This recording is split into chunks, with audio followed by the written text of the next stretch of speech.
Hello everyone and welcome back to my YouTube channel. I am Dr. Priyanka and in today's video I'm going to talk about a very interesting topic, that is avascular necrosis.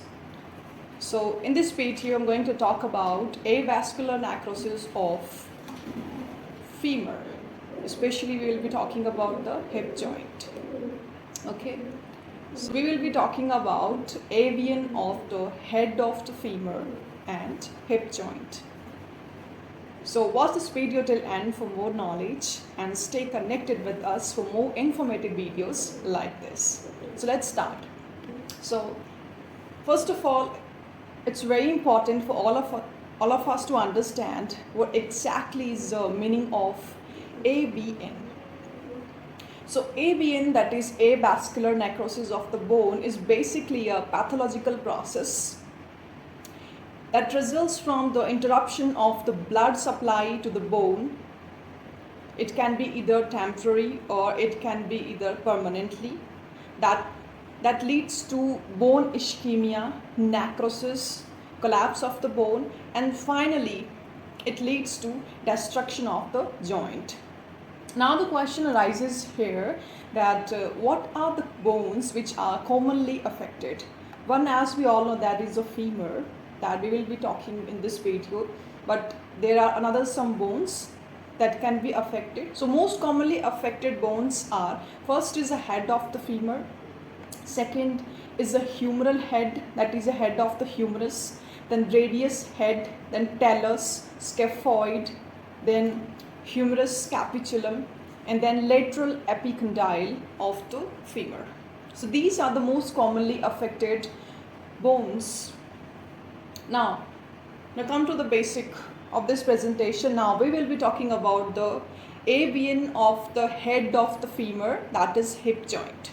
So as I've already said, the death of the bone and the cells due to the interruption of the blood supply leads to the structural changes in the femoral head and finally leads to the collapse of the head and secondary osteoarthritis.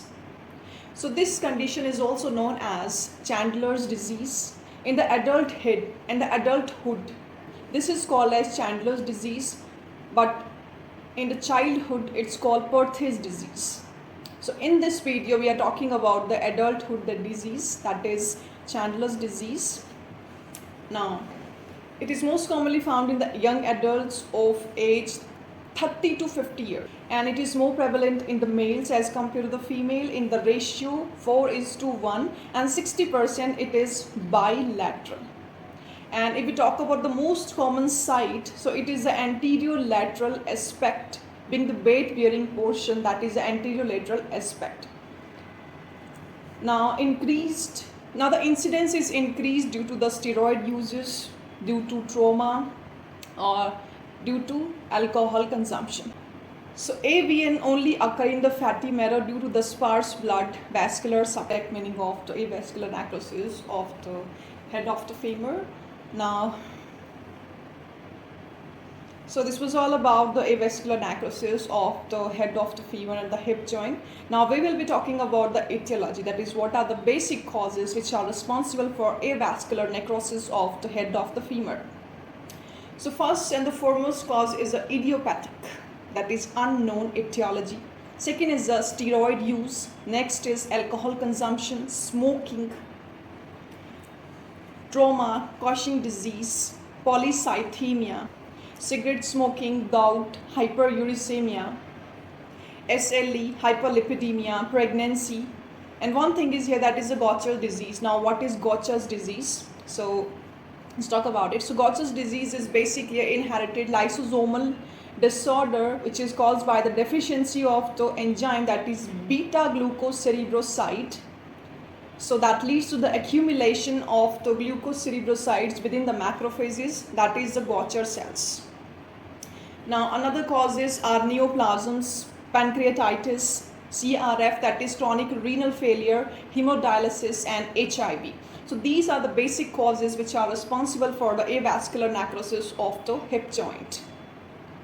Now next, very important part of this video, that is pathogenesis of the avascular necrosis. So first step of the pathogenesis and the mechanisms of the avascular necrosis of the head of the femur is interruption of the blood supply. So due to some traumatic and non-traumatic factors such as fractures, dislocation, and non-traumatic factors such as steroid uses, sickle cell disease, alcohol consumption, so they all leads to the interruption of the blood supply to the bone, and hence it causes ischemia, that is lack of oxygen and the nutrients. So whenever the ischemia develop and come to the second step, that is a death of the bone cell. Now osteocyte, osteoblast and bone marrow, these cells start dying within the affected area, and necrotic bone loses its ability to repair and remodel itself.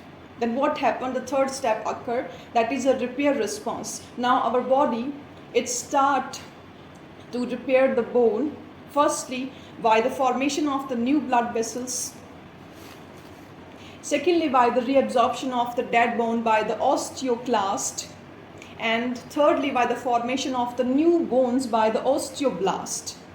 Then there occur the fourth step of the avascular necrosis, that is a structural weakening. So what happened? Bone, as we all know that the bone absorption is much faster than the new bone formation. So as a result, the necrotic area becomes subsequently mechanically weakened. And when that area becomes mechanically weak, then there occur the next step, that is a subchondral fracture. So microfractures develop within the articular cartilage, and this is called as crescent sign. This is a very important sign which is seen in the radiograph in the third stage, that is a FICAT and the Arlet stage of avascular necrosis, that is crescent sign, when the femoral head involvement started. In the femoral head there starts necrosis, degeneration. So this is a very important sign, that is crescent sign. Then after that, what happened? The sixth step, that is a collapse of the bone. So the weakened area collapses, especially the weight-bearing bone such as the femoral head, and at last the seventh step, that is a secondary osteoarthritis, it develops. Now how it develops? So joint surfaces become irregular, cartilage degeneration started, and when the cartilage degeneration started, it caused the pain and the stiffness and the osteoarthritis, hence secondary osteoarthritis occur. I hope this is clear to you. This is the complete mechanism of the avascular necrosis of the head of the femur or the hip joint. This is a complete pathogenesis.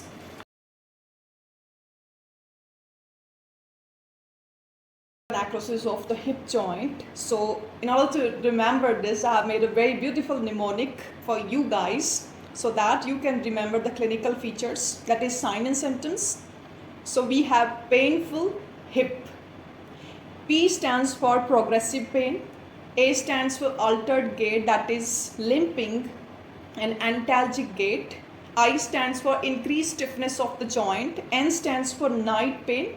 See, night pain usually occurs when the stage advances, especially in the FICAT and Arlet stage 3 and the stage 4. Then F stands for functional limitation of the movements.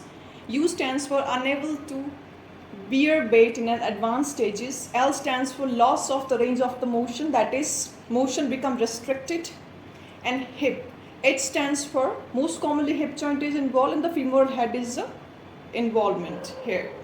Now I stands for internal rotation restricted.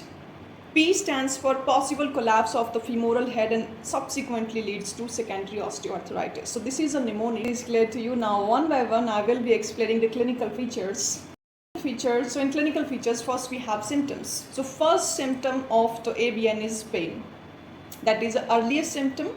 Pain is felt in the groin region, in the buttock region, in the thighs and the knees if the hip is affected. Initially pain occurs during activity, but in the later stages, when it gradually progresses, patient can even feel pain at rest position. Now second symptom is stiffness, means difficulty moving the affected joint, and there is a decreased flexibility of the joint. Now third is a limping.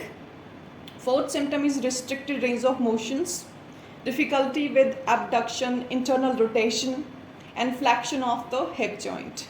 Next is a functional limitation, so difficulty in climbing the stairs, squatting, walking long distance, or sitting cross-legged. Next is the night pain. In the advanced stages, night pain can only occur in the advanced stages, as I've already said, in the stage 3 and the stage 4, when the femoral head is totally involved. Now we'll talk about the signs. So first sign is antalgic gait. Second is a tenderness about the affected joint, then muscle bursting. And yes, very important, limb shortening. As the femoral head collapses, so one limb will be shorter than the other. This is due to the collapse of the femoral head. And next is a positive Trendelenburg test. Okay, so this positive Trendelenburg sign is mainly seen in the advanced stage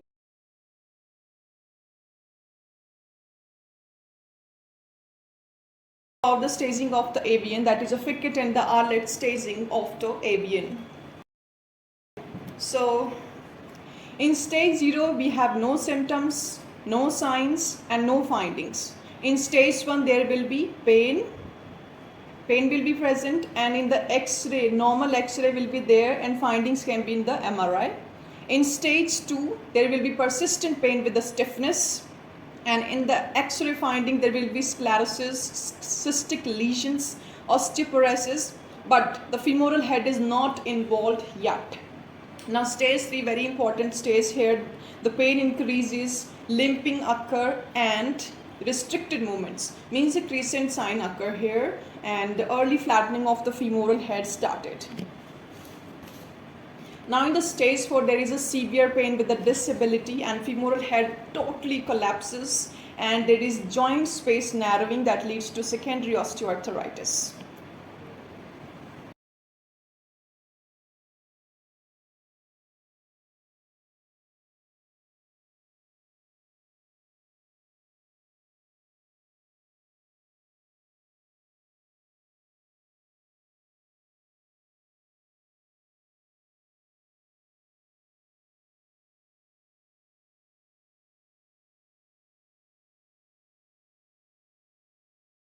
Staging of the AVN. Now we'll talk about the investigations. So we mainly do two type of investigations here. One is imaging, second is lab investigation. In imaging we perform plain X-ray, CT scan, MRI. MRI is basically a gold standard test. So in MRI, when we will perform MRI, the question arises when the femoral, just to know the extent that how much femoral head has involved, how much necrosis and destruction has started in the femoral head, then we go for the MRI, and we also check the bone marrow edema. There occur a double line sign on the T2 bed images. Then another test is there, that is bone scan, and in lab investigation we perform routine tests like CBC, ESR, TLC, CBC, ESR, CRP, okay, LFT, RFT, lipid profile and glucose, blood glucose test. So these are the investigations.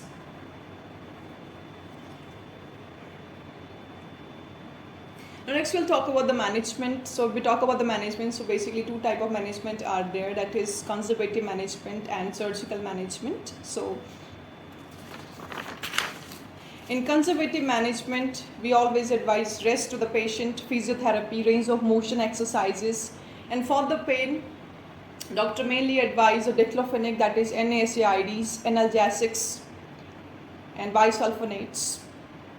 And we always advise the patient to control the alcohol consumption, stop smoking, manage hyperlipidemia if glyceride levels are high, and discontinue the corticosteroids used if possible. And in the surgical intervention, doctor always recommend for the total hip replacement, that is THR. This is mainly advised in the advanced stages of AVN, that is the stage 3 and the stage 4, where the femoral head has totally collapsed and secondary osteoarthritis occurred. Another surgical interventions are core decompression, osteotomy and bone grafting. This was all about the surgical interventions. Now homeopathy. In homeopathy we have plenty of medicines for the treatment of avascular necrosis of head of the femur. Very important medicine we have is silesia, Then we have phosphorus, floric acid, ruta gravelins, symphytum, and we have olivevenom, that is boswellia. That is very important. We have that is olivevenom, that is also called as boswellia. In Hindi we call it Gond Katira, right? So I hope this is understandable. So that's all for today. See you guys in the next video. Till then, stay connected with us for more informative videos like this. Stay healthy, and thank you so much for watching this video.